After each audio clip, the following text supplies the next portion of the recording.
இந்த நாளானது ஆண்டவராகிய இயேசு பரமேறிய நாள், அசென்ஷன் டே என்று சொல்வார்கள். அவர்கள் ஆண்டவராகிய இயேசு அப்போஸ்தலர் நடபடிகளை நாம் திருப்பி வைத்துக் கொள்வோம். 1வது அதிகாரத்தில் இந்த 1வது அதிகாரம் 9வது வசனத்தை எடுத்து வாசிக்கும்படியாக கேட்டுக்கிறது. ஆக்ட்ஸ் ஆஃப் உயர எடுத்துக்கொள்ளப்பட்டார். என்ன செய்யப்பட்டாரா? உயர எடுத்துக்கொள்ளப்பட்டார். ஆண்டவராகிய இயேசு எப்படி உயர எடுத்துக்கொள்ளப்பட்டாரோ அப்படி நானும் எடுத்துக்கொள்ளப்பட வேண்டும். சொல்லுங்க, நானும் எடுத்துக்கொள்ளப்பட வேண்டும். தொடர்ந்து வாசிங்கம்மா.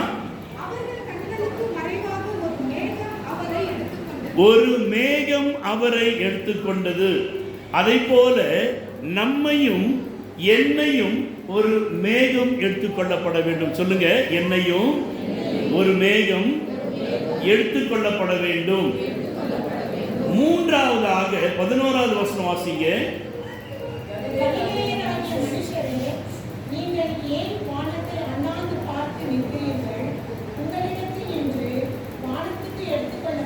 வானத்துக்கு எடுத்துக்கொள்ளப்பட்ட. 3வதாக நான் வானத்துக்கு எடுத்துக்கொள்ளப்பட வேண்டும். சொல்லுங்க, நான் வானத்துக்கு எடுத்துக்கொள்ளப்பட வேண்டும். எனவே 3 காரியங்களை இன்றைக்கு நாம் சிந்திக்க போகிறோம்.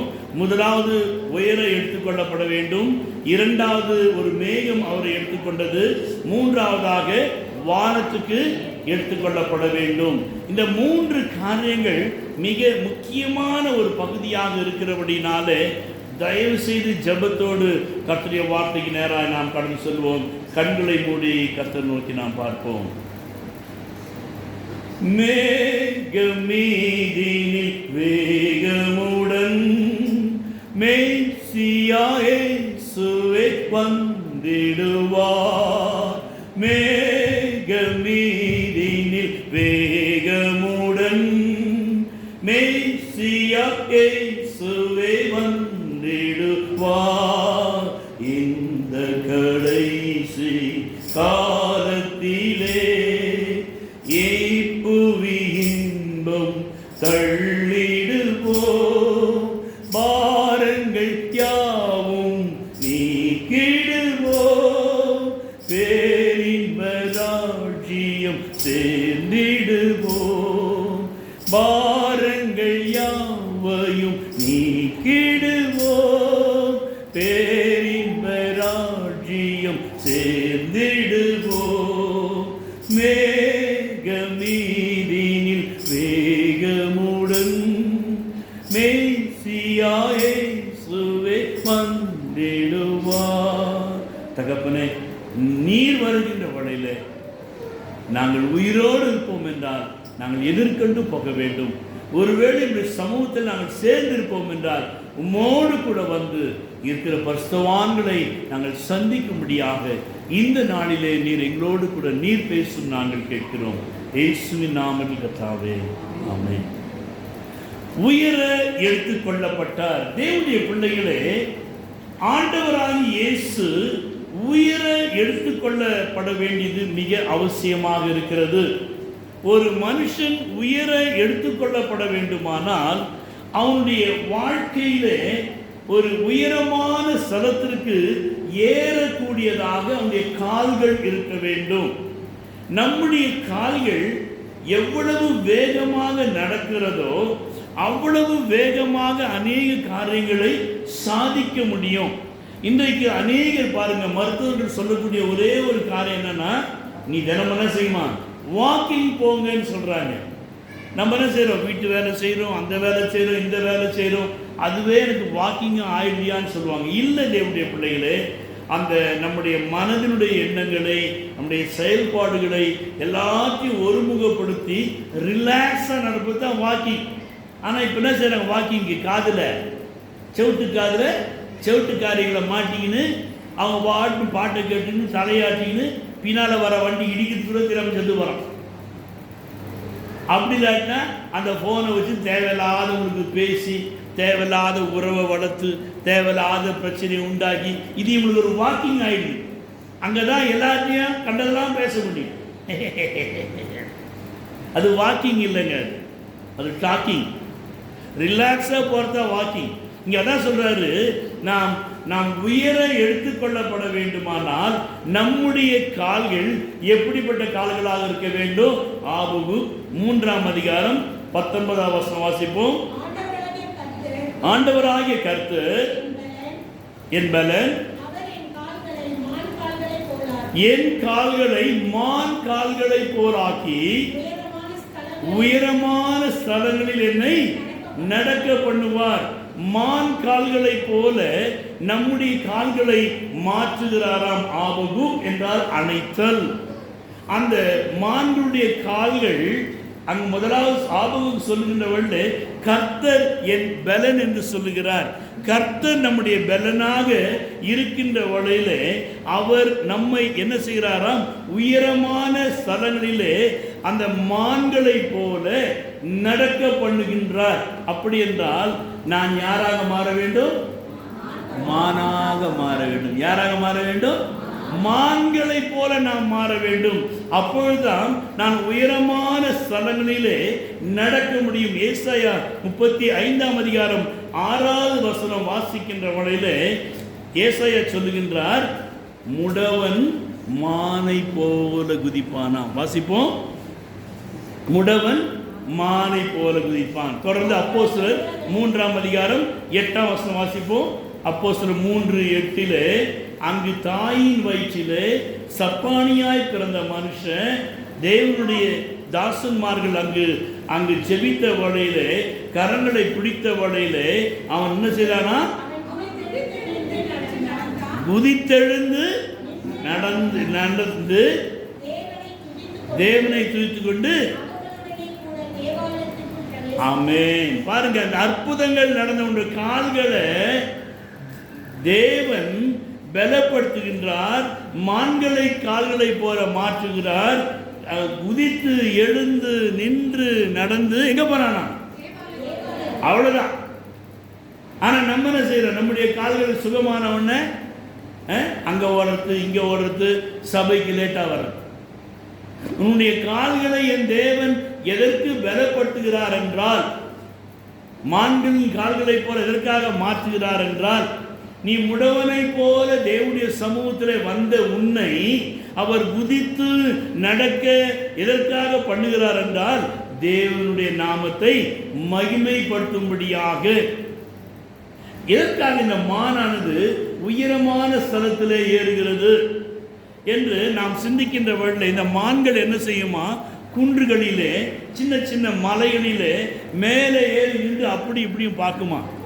அங்கு அந்த காட்டு விலங்குகள், சிங்கம், புலி, கரடி இப்படி போன்ற கொடுமையான அந்த மிருகங்கள் இருக்கிறதை பார்த்த உடனே தன்னை தப்புவித்துக் கொள்ள அதற்கு வேண்டிய வழிகளை அது செய்யுமாம். எனவே அது உயரமான குன்றுகளின் மீது நின்று அது காட்டு மிருகங்கள் தன்னை காப்பாற்றிக் கொள்ளும்படியாக பார்க்கிறது.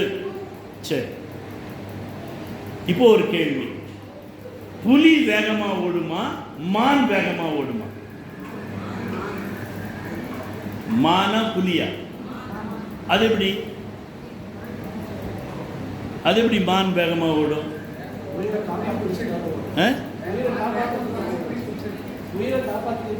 அங்கதான் பாயிண்ட். உயிரை காப்பாத்துக்கிறதுக்காக அதுதான் வேகமா ஓடும்.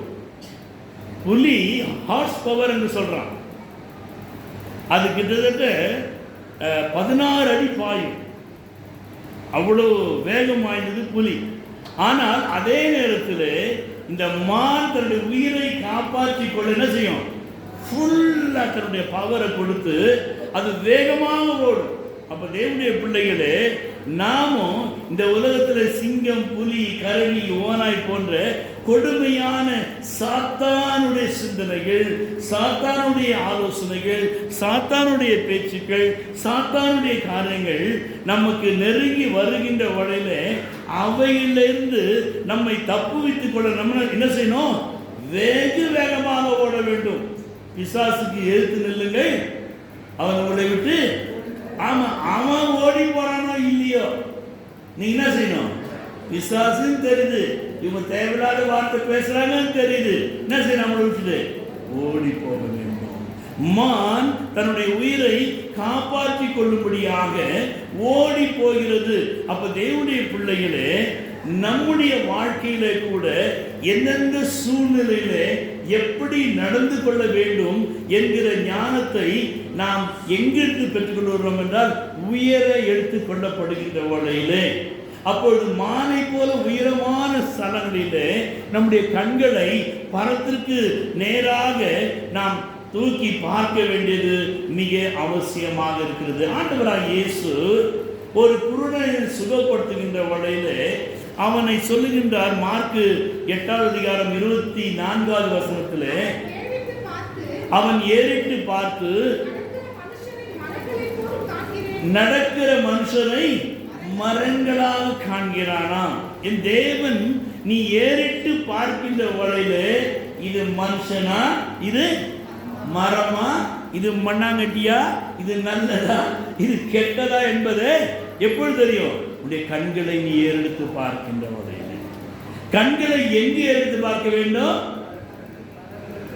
எங்க எடுத்து பார்க்கணும்? ஆமே, கண்களை ஏறெடுப்பே மாமேரும் நேராயன் கண்களை ஏறெடுப்பே. மோசேயின் காலத்தில் பாம்பு கடித்த உடனே மோசே என்ன சொல்கிறாரு? வெண்கல சர்பத்தை நோக்கி பார். நம்ம இங்கே உடனே நோக்கி பார்ப்போம், காலத்தான் இல்லை.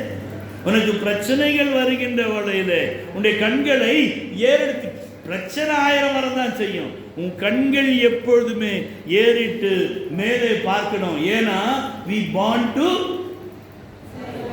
நம்ம பறக்க பிறந்தவர்கள். எதுக்கு பிறந்தவங்க? ஆமா, எப்பொழுதுமே கண்களை வானத்துக்கு நேராக ஏறெடுத்து பார்க்க வேண்டுமாம். சங்கீதக்காரன் சங்கீதம் 42:1 வாசிக்கின்ற வேளையிலே, மானானது நீரோடைகளை வாஞ்சித்து கதறுவது போல் என் ஆத்துமா உண்மையே வாஞ்சித்து. நம்முடைய ஆத்துமா எப்பொழுதுமே அவரையே வாஞ்சித்து கதற வேண்டும். நம்முடைய பிள்ளைகளே, உங்களுடைய ஆத்துமாவானது மிக முக்கியமான ஒரு பகுதியாக இருக்கிறது. இந்த ஆத்துமா இந்த ஆவியையும் இந்த சரீரத்தையும் அது ஒருமுகப்படுத்தக்கூடியது. எனவே ஆத்துமாவுக்கு கர்த்தருடைய வார்த்தை தேவை. எனவே இந்த ஆத்துமா மானானது நீரோடைகளை, கர்த்தருடைய வார்த்தைகளை, அதுக்கு தண்ணி தாகம். உனக்கும் எனக்கும் ஜீவ வார்த்தை என்கிற தாகம் மிக அவசியமாக இருக்கிறது. எனவே முதலாவது மானை போல நாம் உயரமான ஸ்தலங்களை ஏற வேண்டும். இரண்டாவதாக மானை போல நமக்கு வாஞ்சை, தாகம் கர்த்தருடைய வார்த்தையின் மீது இருக்க வேண்டியது மிக அவசியமாக இருக்கிறது. மூன்றாவதாக நீதிமொழிகள் 10:6 வாசிப்போம். நீதிமானுடைய சிரசின் மேல் ஆசீர்வாதங்கள் தங்கும். யார் மீதுங்க? இது நான் மானுங்க, நான் மானு. அப்ப நீங்களான யாரு சொல்லுங்க, வாயை திறந்து. நான் மானு இல்லையா? பாவி பாவி சொல்லினே இருங்க. வசனம் கேட்டு கேட்டு உருப்படவே மாட்டோம், நம்ப மாட்டோம், விசுவாசிக்க மாட்டோம். நான் யாரு? நான் பாவி தான். ஆனா இதே பாடி பாடி நமக்கு என்னதான் இருக்குது? நான் பாவி. அதுக்கு மேல நல்ல பாட்டு இருக்குது. நான் யாருங்க சொல்லுங்க? நான் நீதிமான். நாமானு அந்த வசனத்துல சொல்லு, நீதிமானுடைய சிரசின்மே. அப்ப நமக்கு எங்க இருக்கு சிரசு? தலை மேல கை வைங்க. நான் யாரு சொல்லுங்க? நான் யாரு?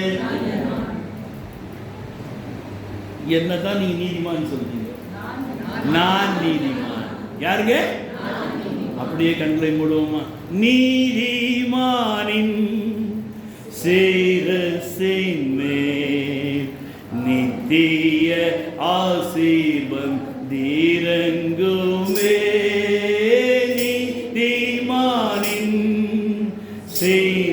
செய்வேன். நித்திய ஆசீர்வன் நீரங்குமே. கிருபை நன்மைகள் தொடருமே. கேட்பது கிடைக்குமே. கிருபை நன்மைகள் தொடருமே. நான் கேட்பது கிடைக்குமே. ஆமென். யார் கேட்பது கிடைக்கும்? யார் கேட்பது கிடைக்கும்? யாரு? நான் யாரு?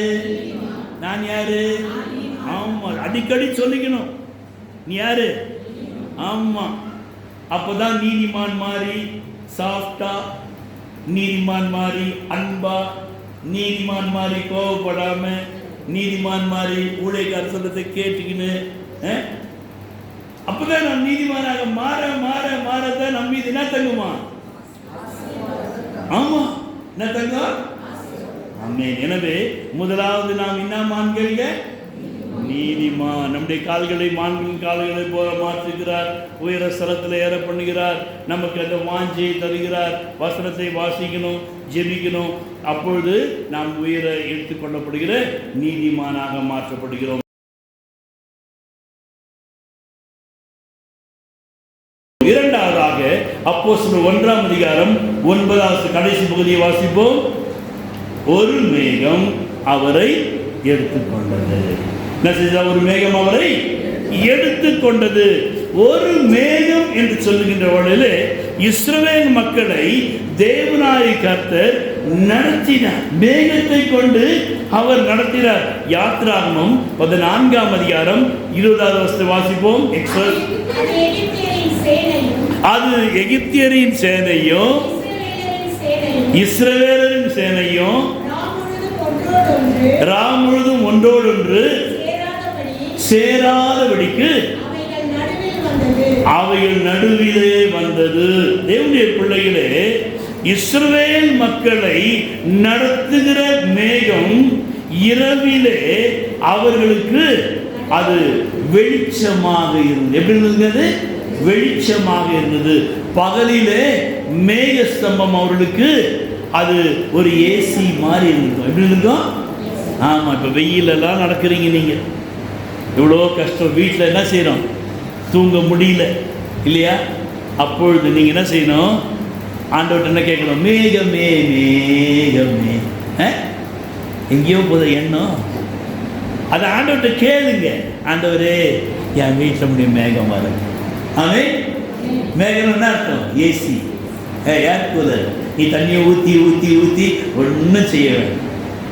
ஆண்டவருடைய சமூகத்தில் நீங்கள் கேட்கின்ற வழியில ஒரு மேகம் அவரை எடுத்துக்கொண்டது. அப்பொழுது உங்களுடைய வீட்டை ஒரு மேகம் வந்து அது சூழ்ந்து கொள்ளும். தேவனுடைய பிள்ளைகளே, அது தேவ தூதனானவர். யாத்ரா புஸ்தகம் வாசித்து பாருங்க.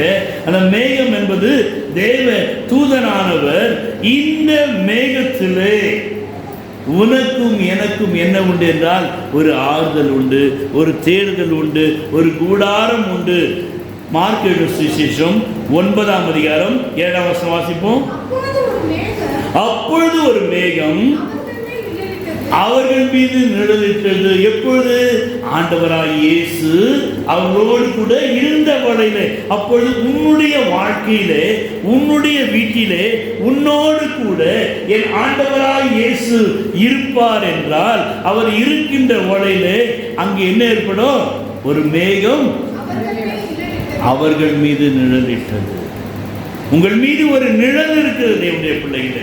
அதை நீங்கள் உணர வேண்டும், அதை நம்ப வேண்டும், அதை விசுவாசிக்க வேண்டும், ஆண்டவர்கிட்ட கேட்க வேண்டும். ஆண்டவரே, ஒரு மேகம் என் மீது நிழலிடும்படியாக நீர் எப்பொழுதும் என்னோடு கூட இரும் ஆண்டவரே என்று சொல்லி நாம் கேட்க வேண்டும். வாசிங்க. இவர் என்னுடைய நேசகுமாரன், இவருக்கு செவி கொடுங்கள். அந்த சத்தம் உண்டாயிற்று. இவருக்கு செவி கொடுங்கள். இன்றைக்கு ஆண்டவராகிய இயேசு நம் மத்தியில இல்லை, ஆனால் அவர் கொடுத்த வாக்குத்தத்த வேத வசனங்கள் நம்மிடத்தில் இருக்கிறபடினாலே சங்கீதம் 95:8 என்ன வாசிக்கிறோம்? வாசிப்போம். இன்று அவருடைய சத்தத்தை கேட்பீராயில் வனாந்திரத்திலே கோபம் ஊட்டினது போல, சோதனை நாளிலும் நடந்தது போல உங்களுடைய இருதயத்தை கடினப்படுத்தாதிருங்கள். இன்றைக்கு அநேக நம்முடைய இருதயத்தை கடினப்படுத்துகிறார்கள் கர்த்தருடைய வசனத்தை கேட்கும்படியாக.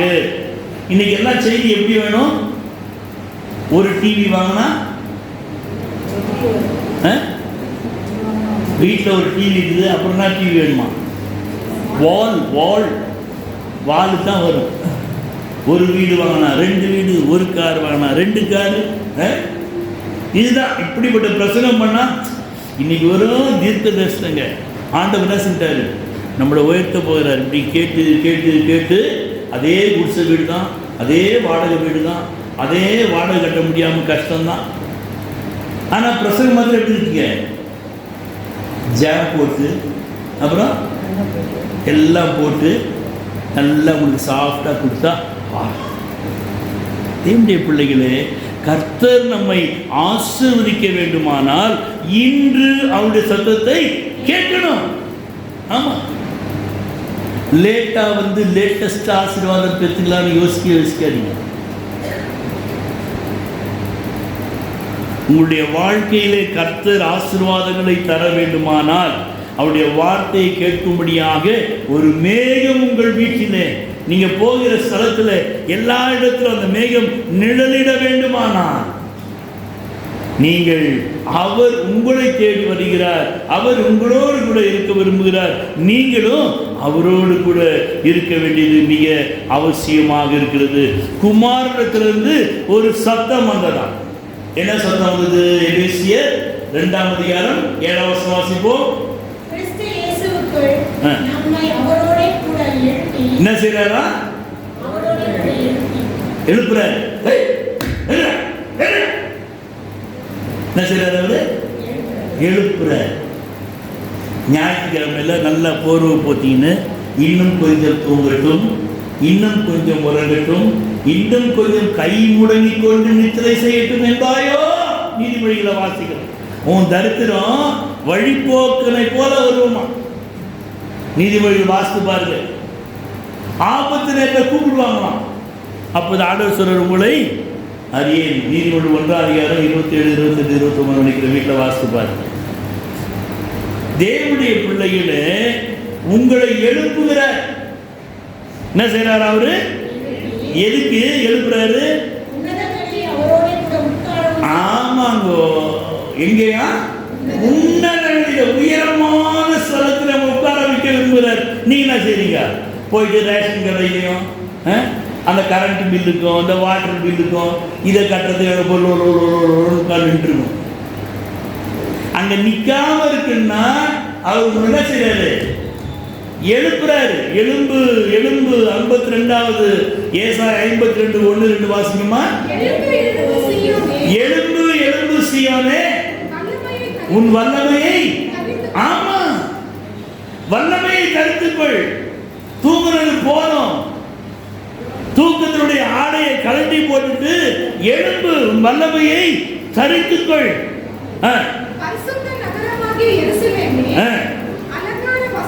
உங்களை யார் சொல்றாரு? பரிசுத்த நகரமாகிய எருசலேமே, உன் அலங்கார வஸ்திரங்களை உடுத்திக்கொள். அலங்கார வஸ்திரம், ரட்சிப்பின் வஸ்திரம், கர்த்தருடைய ஆலயம், கர்த்தருடைய வார்த்தை, கர்த்தருடைய சமூகம், கர்த்தருக்கு பயப்படுகிற பயம். அவரிடத்தில் நான் போகின்ற வழியில எங்கேயும் லைன்ல போய் நிற்க மாட்டேன். எங்கே போய் நான் இதுக்காக அதுக்காக இவங்க கீழே அவங்க கீழே போயிட்டு லஞ்சம் கொடுக்க மாட்டேன். இவங்கள ப்ளீஸ் பண்ண மாட்டேன், அவங்கள ப்ளீஸ் பண்ண மாட்டேன். அவர் உங்களை எழுப்பி எங்கே உட்கார வைக்கிறாரா? உன்னதங்களிலே உட்கார வைக்கும்படியாக உன்னையும் என்னையும் எழுப்பி நல்ல ஒரு ரட்சிப்பின் வஸ்திரத்தை உடுத்தி கொள்ளவும் தூசி விட்டு உதறி விட்டு எழுந்திருந்து யாரை சொல்றாரு? சியோனை பார்த்து சொல்லுகிறார். நீங்கள் நானே யாருங்க? சியோன், அவருடைய பரிசுத்த நகரம், அவருடைய மணவாட்டி ஆகிய சபை. எனவே நம்மை எழுப்பி எங்கே உட்கார வைக்கிறாரா? ஆமென், உன்னதங்களில், பரலோகம். அப்ப அங்க உட்காரன்னா அவர் எழுப்பி எங்க அனுப்புறாரு? ஆமா, கர்த்தருடைய ஆலயத்துக்கு போவோம் வாருங்கள் என்று சொன்ன வேளையிலே எனக்கு மன மகிழ்ச்சியாக இருந்தது. நீங்கள் ஒரு நாள் தான் லீவு, துணி துவைக்கணும், நீங்கள் ஒரு நாள் தான் லீவு, இதை பண்ணணும். எங்கேருந்து இருக்கும் மன மகிழ்ச்சி? வீட்டில் சண்டை தான், வாரம் ஃபுல்லாக சண்டை தான் இருக்கும். நான் பாஸ்டர் எப்படி சொல்கிறீங்களே, சண்டை வேண்டாமா? மன மகிழ்ச்சி வேணுமா? இந்த ஒரு சத்தத்துக்கு எழுங்க. எங்கே வரணும்? எத்தனை மணிக்கு வரணும்? எங்கள் இஷ்டத்துக்கு வருவோம், எங்கள் இஷ்டத்துக்கு போவோம். அவரும் உங்கள் இஷ்டத்துக்கு ஆசிரிப்பார், அவர் இஷ்டத்துக்கு ஆசிரிப்பார். இதெல்லாம் வேண்டாம்னா நான் ஒரு மேகம் அவரை எடுத்துக்கொண்டது. உங்களை அவர் மேகத்தில் வச்சு சுமக்கணும்னு ஆசைப்படுறாருயா. ஆமே. அந்த ஃப்ளைட்டில் போகிற நேரத்தில் பார்த்தீங்கன்னா அப்படியே போகும், ஒவ்வொரு மேகமாக கடந்து போகும். ஒரு மகிமையான ஒரு அனுபவம். எனவே அதற்கு மேலான ஒரு மகிமையின் அனுபவத்தில் ஆண்டவர் உங்களையும் என்னையும் நடத்த விரும்புகிறார். அவர் உன்னதத்தில் உங்களையும் என்னையும் உட்கார வைக்கின்றார். எதற்காக உட்கார வைக்கிறார்? 1 கொரிந்தியர் 10ஆம் அதிகாரம் 2ஆம் வசனம் வாசிப்போம்.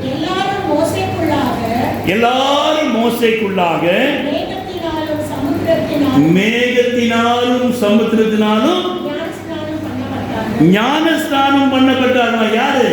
மேகத்தினாலும் சமுத்திரத்தினாலும் இஸ்ரவேல் மக்கள், பழைய ஏற்பாட்டு திருச்சபை, ஞானஸ்நானம் பெற்ற திருச்சபை. மோசே அவர்களுக்கு ஞானஸ்தானத்துக்குள்ளாக வழி நடத்துகின்றார். அவர் எப்படி வழி நடத்துகின்றார்?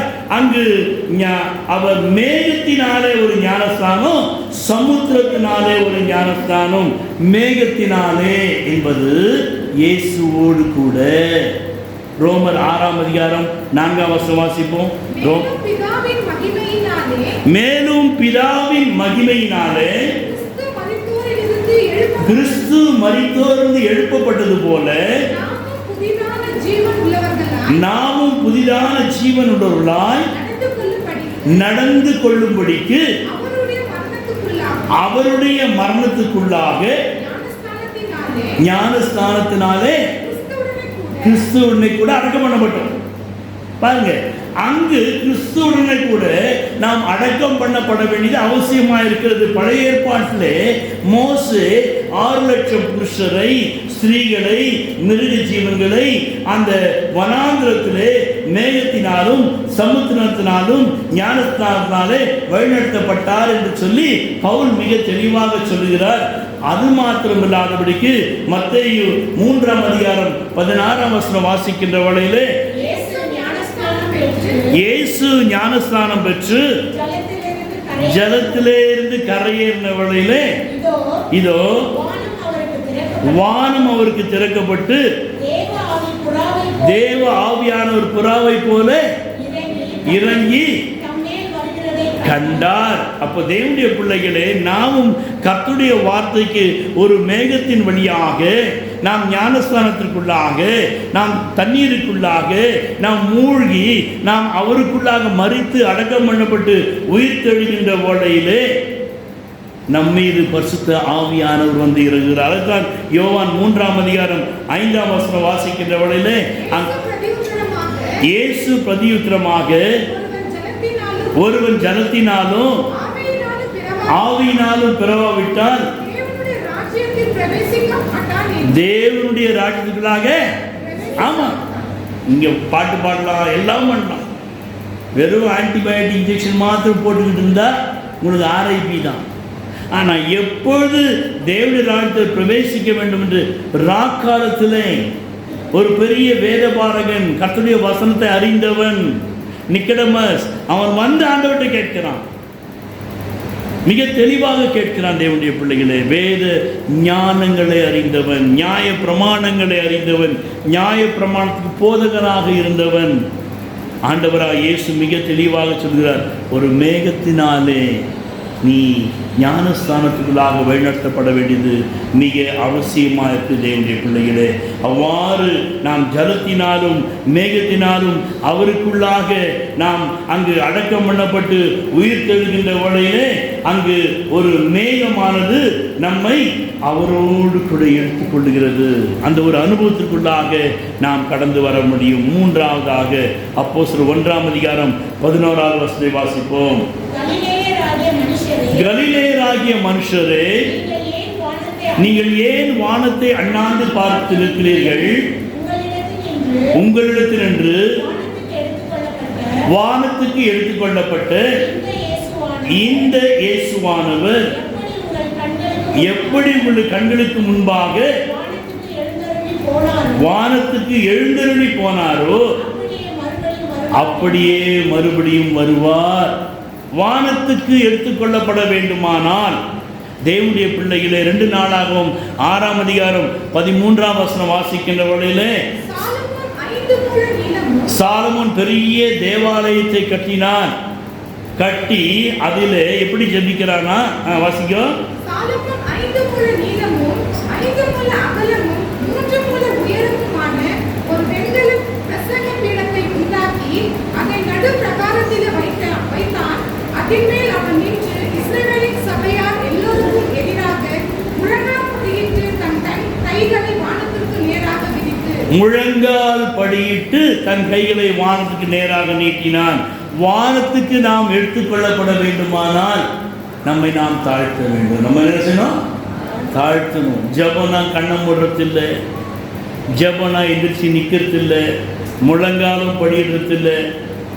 கர்த்தருக்கு கனப்படுத்த வேண்டும் தேவனுடைய பிள்ளைகளே.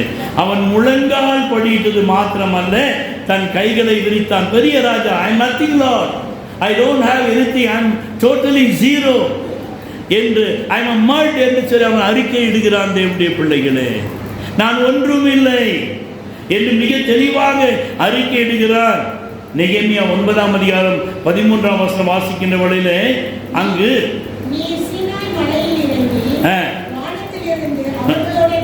வானத்திலிருந்து அவரோடு பேசுகிறார். தேவனாய் கர்த்தர் வானத்திலிருந்து அவரோடு கூட பேசுகிறார். சபையிலே அமர்ந்திருக்கின்ற வேளையிலே கர்த்தருடைய வார்த்தை வானத்திலிருந்து இறங்கி வந்து பேசுகிறது. பேசி செம்மையான நீதி நியாயங்களை நல்ல கட்டளைகளையும் கற்பனைகளுமாகிய உண்மையான பிரமாணங்களை கொடுத்திருக்கிறார். வசனம், இந்த கர்த்தருடைய வேதத்தை கர்த்தர் நமக்கு கொடுத்திருக்கிறபடினாலே அவர் பேசின வார்த்தை நம்மிடத்தில் இருக்கிறது. இந்த வார்த்தைகளை, இந்த வானத்தின் கதவுகளை திறக்கும்படியாக ஒரு வார்த்தை. இதை நீங்க வாசித்து பாருங்க. உங்க வீட்டில் என்னென்னலாம் கம்மி இருக்கிறதோ அதெல்லாம் இது திறந்து கொடுக்கும். எடுத்து வாசிப்போம். சங்கீதம் 78, 23, 24. உயரத்தில் மேகங்களுக்கு கட்டளையிட்டு வானத்தின் கதவுகளை திறந்து மன்னாவை அவர்களுக்கு ஆகாரமாக வர்ஷிக்க பண்ணினார். உங்க வீட்டில் ஏதாவது கஷ்டமா, சாப்பாடு இல்லையா, பிரச்சனையா, உடனே உடைய கண்களை வானத்துக்கு நேராக உடைய கைகளை விரித்து முழங்கால் படிட்டு வானத்திலே இருக்கிற அவரோடு கூட நீங்கள் பேசுகின்ற வழியிலே அவர் என்ன செய்றாராம்? எனக்கு ஒத்தாசை வரும் பர்வதங்களுக்கு நேராக என் கண்களை. there is many rooms in heaven. அங்க நிறைய ரூம்ஸ் இருக்குது. அரிசி, பருப்பு, கோதுமை, நெக்லஸு, செயின், வீடு வீடு, பங்களா பங்களா, உங்களுக்கு என்னென்ன வேணுமோ, என்னென்ன கார் வேணுமோ எல்லாம் அங்கே இருக்குது. these many rooms are there. அந்த ரூம்ஸ் கீ யார்கிட்ட கொடுத்துருக்காரு? நம்ம கையில் கொடுத்துருக்காரு. நீங்க திறந்தீங்கன்னா உங்க வீடை தேடி வந்துடும். ஆமென். அதான் சொல்றாருங்க பாருங்க. அங்கு வானத்தில் அவரோடு பேசுவது மாத்திரமல்ல, வானத்தின் கதவுகளை திறந்து அப்பத்தையும், இன்னும் நெகேமியா 9:15 பார்க்கின்ற வழியிலே பசிக்கு வேண்டிய அப்பத்தையும் கொடுக்கிறாராம், தானியத்தையும் கொடுக்கிறார், தண்ணீரையும் கொடுக்கிறார். போதுமா? பாருங்க, அங்கு அவர் வாக்கு கொடுக்கிறார். வாக்கு கொடுக்கிறார். தானியத்தையும் அப்பத்தையும் கதவுகளை திறந்து வைத்திருக்கிறார். அவர் திறந்துட்டார். 2 கீ இருக்குது. எத்தனை கீ இருக்குங்க? 1 அவர் திறந்துட்டார். இன்னொரு கீ யார் இருக்குது? என்கிட்ட மாஸ்டர் கீ வச்சிருக்கேன். யார் வச்சிருக்குது? யார் வச்சிருக்குது? ஆமாம், அந்த கீயை ஒவ்வொரு நாளும் வந்து சில நேரத்தில் இது என்ன செய்யணும், மக்கள் பண்ண ஆரம்பிச்சிடும், பூட்டு திறக்காது. அப்போ அதுக்கு எங்கே கொண்டு போவீங்க? யார்கிட்ட கொண்டு போவீங்க? சத்தமாக சொல்லுங்க. பூட்டுக்காரங்கிட்ட. யாரு அவன் பேர்? என்னங்க? பூட்டுக்காரன். அவன் என்ன செய்வான்? அந்த சாவியை நல்லா வராசி ரெடி பண்ணி கொடுப்பான். அவன் யாரு? பூட்டுக்காரன். யாரு? ஆமாம், அவங்க பாஸ்டர். நானா என்கிட்ட கொண்டாந்தீங்கன்னா, ஏமா லேட்டாக வர, அதனால தாம்மா சரியாக பூட்டு ஒர்க் பண்ணல, ஏமா பைபிள் எடுத்துகிட்டு வரல, அதனால தாம்மா பூட்டு சரியாக ஒர்க் பண்ணல சொல்லிட்டு கொஞ்சம் பிளேடெலாம் போட்டு நல்லா க்ளீன் பண்ணி ஒழுங்காக ஜெபமண்டத்தில் எல்லாத்தையும் சண்டை போடுற, எல்லாத்தையும் கெட்ட பேர் வாங்குற, இதெல்லாம் தப்பு, அன்பாக நடந்துக்கோ, அதனால தான் உன் பூட்டில் சாவி ஒர்க் பண்ணல. இதெல்லாம் அவர் செய்கிற வேலைங்க. செஞ்சு கதவுகளை திறந்து கொடுத்து, யாக்கோபு 5:12 என்ன வாசிக்கிறோம்? எலியா ஜெபம் பண்ணினான், வானம் மழையை பொழிந்தது, பலனை தந்தது. அப்போ தேவனுடைய பிள்ளைகளே, நீங்கள் ஜெபிச்சிங்கன்னா வானம் மழையை பொழியும், பூமி பலனை தரும்.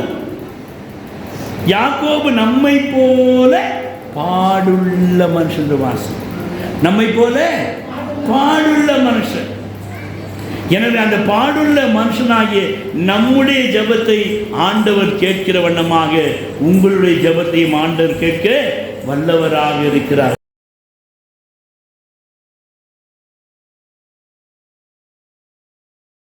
கடைசியாக அப்போஸ்தலர் 1:11 வாசிப்போம்.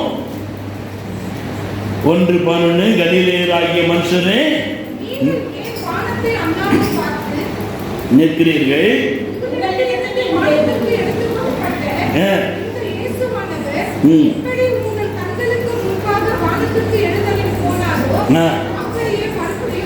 அவர் மறுபடியுமாக வர வேண்டுமானால் தேவனுடைய பிள்ளைகளே, உன்னுடைய கண்களை வானத்துக்கு நேராக ஏறெடுத்து பார்த்து கொண்டிருக்கிறீர்களே, இவ்வாறு ஏறெடுத்து பார்க்கின்ற வழியில எப்படி எழுந்தருளி போனார் அப்படியே வருவார். அவர் உன்னுடைய வாழ்க்கையில எங்கெல்லாம் வராமல் இருக்கிறாரோ, எங்கெல்லாம் கேள்விக்கு பதில் இல்லையோ, அங்கெல்லாம் அவர் என்ன செய்யணும்? வரணும். அப்ப நீங்க என்ன செய்யணும்? அவரை எங்க பார்க்கணும்? எங்க பார்க்கணும்? நம்ம எங்க பார்க்கணும்? ஆஹா, பிள்ளைங்க அழகா பண்ணியிருக்காங்க, என்ன சண்டே ஸ்கூல் நடக்குதுப்பா, பரவாயில்லப்பா, இந்த மனுஷன் ஏதோ ஒரு பண்ணி கொண்டு அடித்து உதச்சி காரி துப்பி செருப்படி வாங்கி 4 பேர் திட்டுறாங்க, எல்லாத்தையும் அவர் ஜீரணம் பண்ணி ஒரு சண்டே ஸ்கூலை உருவாக்கிட்டாரு அப்படின்னு ஒரு சிலர் எண்ணலாம். ஒரு சிலர் எல்லாம் எல்லாருக்கும் ஆகுது. இதெல்லாம் வெரி குட். எனவே தேவனுடைய எங்கே பார்க்கணும்? நம்முடைய கண்களை அப்படியே இருக்கக்கூடிய விஷயம். உயிரை எடுத்துக்கொள்ளப்பட வேண்டும், ஒரு மேகம் அவரை எடுத்துக்கொள்ளப்படும். வானத்துக்கு நேராக நாம் நம்முடைய கண்களை ஏறெடுத்து பார்க்க வேண்டும். எந்த பிரச்சனையானாலும் நீங்கள் கண்களை மாற்ற வானத்துக்கு நேராக எடுத்து பார்க்க. எட்டி எட்டி உம்மை அண்ணாந்து பார்த்து கண் பூத்து போகுதே, எட்டி எட்டி உம்மை அண்ணாந்து பார்த்து கண் பூத்து போகுதே, நீர் சுட்டி காட்டி போன வாக்கு தத்தம் நீரை வேறலாகுதே, சாங்கரின் ராஜா சங்கரின் ராஜா சுவாமி வாருமே, இந்த தாரணி நீரினி ஆளுகை செய்திட சழுதி வாருமே.